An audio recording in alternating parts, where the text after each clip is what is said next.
Berikut penjelasan mengenai kasus perencanaan pajak atas persediaan. Perkenalkan, kami dari kelompok 6, kasus persediaan. Nama saya Oktasari Anggi Putri dengan NIM 23/2018-104. Nama saya Indriani Dwi Putri, NIM 23/2018-090. Nama saya Vidya Damayanti, NIM 23/2018-090. Dalam perencanaan pajak, sebagian besar perusahaan berusaha untuk merencanakan strategi manajemen pajak. Tujuannya agar dapat memenuhi kewajiban perpajakannya dengan baik, sesuai dengan aturan yang legal dan disertai dengan penghematan pajak yang seminimal mungkin. Nah, persediaan barang dagang menurut UU Nomor 10 Tahun 1994 Pasal 10 Ayat 6 pada umumnya terdapat 3 golongan persediaan barang, yaitu yang pertama barang jadi atau barang dagang, yang kedua barang dalam proses produksi, dan yang terakhir bahan baku dan bahan pembantu. Nah, selanjutnya terdapat pula 2 metode yang diperkenalkan pada peraturan perpajakan, yaitu yang pertama metode average, di mana metode penilaian persediaan ini berdasarkan pada harga rata-rata selama periode yang bersangkutan. Untuk metode yang kedua yaitu metode first in first out atau FIFO, di mana metode perhitungan penilaian persediaan menganggap bahwa barang yang pertama kali masuk diasumsikan barang yang akan pertama kali keluar. Perhitungan persediaan dapat dikaitkan dengan time value of money.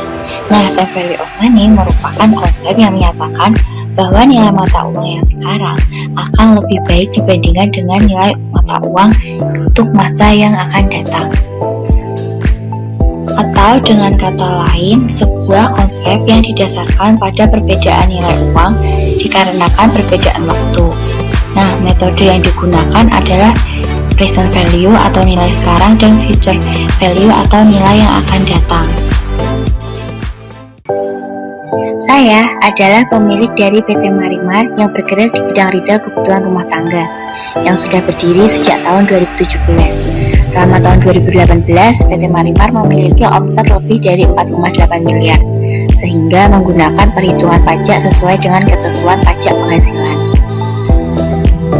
Nah, pada tahun 2020, perusahaan saya menetapkan target penjualan kebutuhan rumah tangga dengan tujuan untuk meningkatkan dan melebihi omset dari tahun sebelumnya. Di samping itu, kami memiliki pesaing, yaitu PT Carrefour yang juga bergerak di bidang yang sama. Nah, maka dari itu, saya ingin melakukan konsultasi agar perusahaan saya dapat meminimalisir pemenuhan kewajiban pajak yang harus dilakukan secara legal, namun tetap memperoleh laba yang tinggi.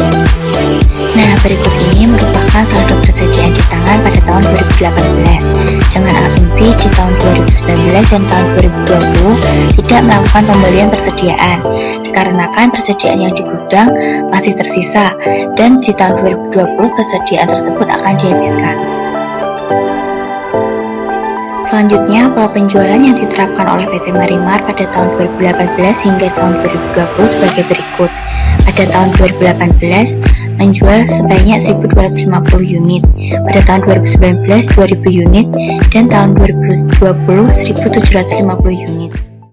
Kami sebagai konsultan pajak akan membantu merencanakan strategi pajak yang efektif dan efisien bagi PT Marimar. Dan berikut ini adalah penjelasan mengenai perhitungan perencanaan pajak untuk PT Marimar. Nah, untuk menghitung persediaan, kita dapat menggunakan metode average. Yang pertama, kita harus menghitung harga pokok penjualan per unit dengan membagi total saldo persediaan dengan unit yang terjual, sehingga dapat menghasilkan harga pokok penjualan per unit sebesar Rp3.347.750.000. Nah, setelah mengetahui harga pokok penjualan per unit, kita akan menghitung harga pokok penjualan untuk tahun 2018, 2019, dan 2020 dengan mengalihkan harga pokok per unit dengan 1.250 unit. Lalu harga pokok per unit dikalikan dengan penjualan di tahun 2019 yaitu 2.000 unit. Setelah itu, harga pokok per unit dikalikan dengan 1.750 unit di tahun 2020. Nilai sebelum pajak diperoleh dari total pendapatan dikurangi dengan harga pokok penjualan. Lalu kita juga menghitung di tahun 2019 dan 2020. Untuk beban pajak, menggunakan fasilitas dan berbagi karena total pendapatannya lebih dari 4,8 miliar yang diperoleh dengan pendapatan kena pajaknya 4,8 miliar dibagi dengan total pendapatan 5 miliar dikali dengan laba setelah pajak.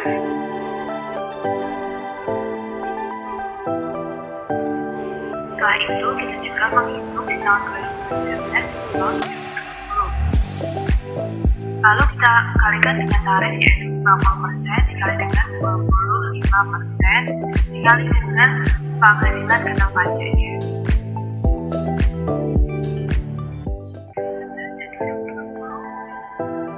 Untuk non hasil, PKP-nya diperoleh dengan mengurangkan pajak dengan PKP fasilnya.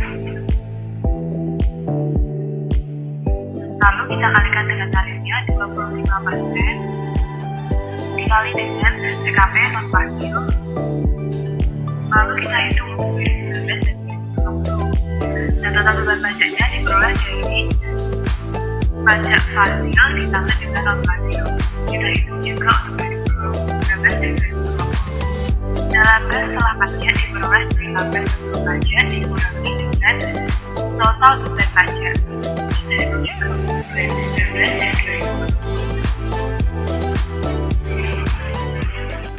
Nah, sebelum masuk ke perhitungan harga pokok penjualan di tahun 2018, kita harus menghitung persediaan akhir di tahun 2018 dengan melakukan eliminasi persediaan. Nah, berikut ini adalah unit yang terjual di tahun 2018, sehingga total barang yang keluar dari gudang adalah 1.250 unit. Nah, berikut ini adalah eliminasi persediaan di tahun 2018 dari total saldo persediaan yang dimiliki oleh PT Marimar, sehingga menghasilkan saldo akhir persediaan yaitu 13.103.750.000.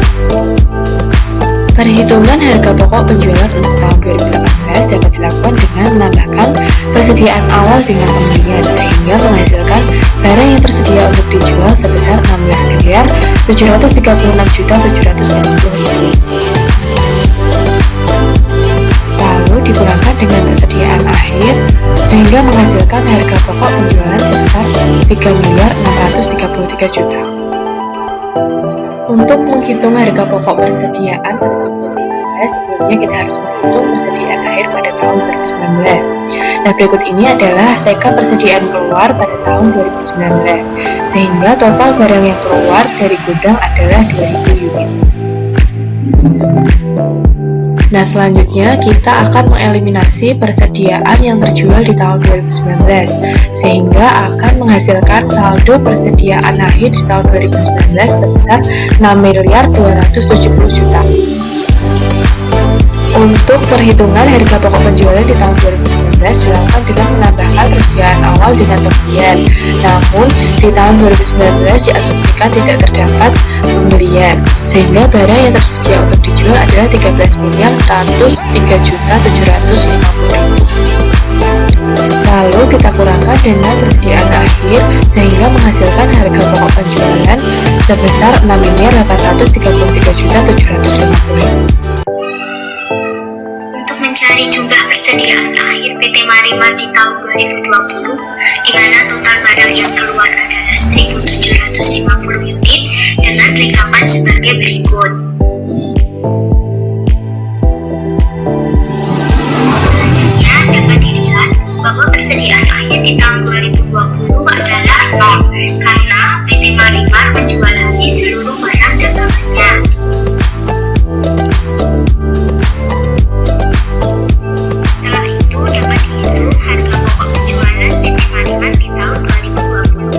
Di mana perhitungan tersebut diperoleh dari persediaan awal ditambah dengan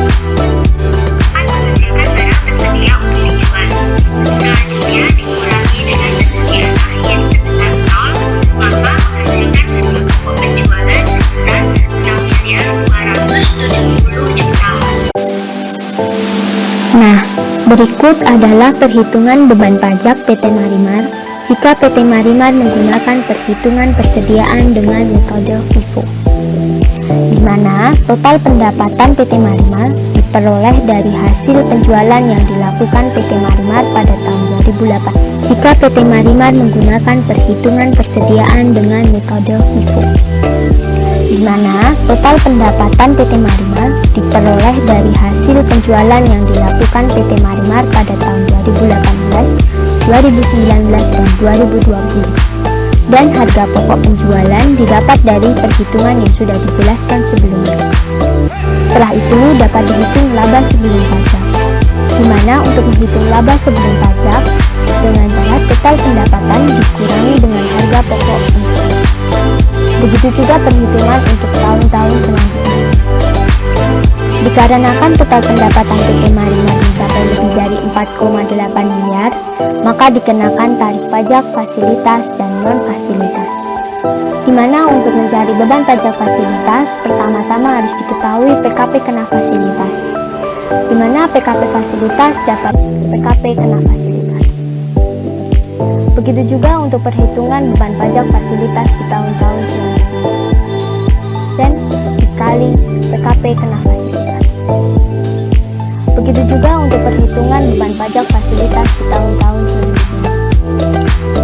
Setelah diketahui beban pajak fasilitas, kita mencari beban pajak non fasilitas, di mana untuk mencari beban pajak non fasilitas harus diketahui PKP non fasilitas, di mana PKP non fasilitas ini didapat dari perhitungan laba sebelum pajak dikurangi dengan PKP non fasilitas. Begitu juga untuk menghitung PKP non fasilitas di tahun-tahun selanjutnya. Setelah diketahui PKP non fasilitas, dapat dicari beban pajak non fasilitas dengan cara 25% tarif pajak kali beban PKP non fasilitas. Begitu juga untuk tahun-tahun selanjutnya. Setelah diketahui beban pajak fasilitas dan beban pajak non fasilitas, kita dapat mencari total beban pajak PT Marimar, di mana beban pajak fasilitas ditambah dengan beban pajak non fasilitas, sehingga diperolehkan beban pajak. Begitu juga untuk tahun-tahun selanjutnya. Setelah diketahui total beban pajak, kita dapat mencari laba setelah pajak, di mana laba sebelum pajak dikurangkan total beban pajak menghasilkan laba setelah pajak. Begitu juga perhitungan untuk tahun-tahun selanjutnya. Demikian perhitungan beban pajak PT Marimar dengan menggunakan metode FIFO. Nah, dengan demikian dapat kita lihat perbandingan beban pajak keseluruhan pada tahun 2018 hingga tahun 2020 dengan menggunakan metode FIFO dan average beserta present value atau nilai sekarangnya. Dari kasus PT Marimar, pemilihan metode perhitungan persediaan untuk menghemat beban pajak dapat disesuaikan dengan kondisi atau situasi yang sedang terjadi. Jika pada saat sedang terjadi deflasi, perhitungan persediaan untuk dapat menghemat pajak dapat dengan menggunakan metode FIFO, yang mana beban pajak akan besar di awal namun akan menurun dan menjadi semakin kecil setelahnya. Namun, jika sedang dalam kondisi inflasi, dapat menggunakan metode average untuk perhitungan persediaan agar dapat menghemat beban pajak, di mana beban pajak akan diratakan sehingga pada saat awal tahun perusahaan tidak terlalu berat dalam memenuhi beban perpajakannya. Selanjutnya, jika dikaitkan dengan time value of money, lebih baik perusahaan membeli persediaannya pada saat awal tahun, dikarenakan diasumsikan bahwa di tahun kedua mengalami inflasi, di mana nilai mata uang menjadi tinggi yang mengakibatkan beban pajak yang dibayarkan juga akan tinggi. Sekian penjelasan mengenai kasus persediaan dari kelompok 6. Terima kasih, Tuhan memberkati.